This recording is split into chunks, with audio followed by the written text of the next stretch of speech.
महाराष्ट्र क्रांती news, आवाज सर्वसामान्यांचा। मुंबई नाशिक महामार्गावर पहाटे भीषण अपघात, मोठी वाहतूक कोंडी, जीवितहानी टळली। मुंबई नाशिक महामार्गावर खर्डी कसारा परिसरात मंगळवारी पहाटे 4:30च्या सुमारास मालवाहू वाहनाचा अपघात झाला। या अपघातामुळे महामार्गावर काही काळ मोठी वाहतूक कोंडी निर्माण झाली होती। मिळालेल्या माहितीनुसार नाशिकहून कॅरेट भरून मुंबईच्या दिशेने जाणारे वाहन खर्डी व कसारा परिसरात असताना अचानक अपघातग्रस्त झाले। अपघात नेमका कशामुळे झाला याबाबतची माहिती अद्याप स्पष्ट झालेली नाही।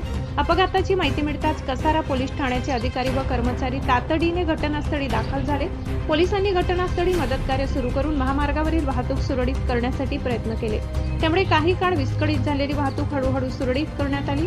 सुदैवाने अपघातात कोणतीही जीवितहानी झालेली नाही। वाहन चालक आणि त्याचा साथीदार सुखरूप असल्याची प्राथमिक माहिती मिळाली आहे।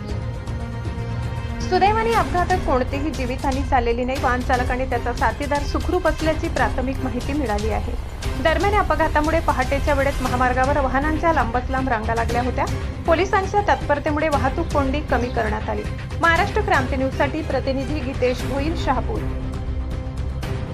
अशाच नवनवीन बातम्या पाहण्यासाठी आमच्या महाराष्ट्र क्रांती न्यूज या YouTube चॅनलला लाईक करा, सबस्क्राईब करा आणि बेल आयकॉनला प्रेस करा।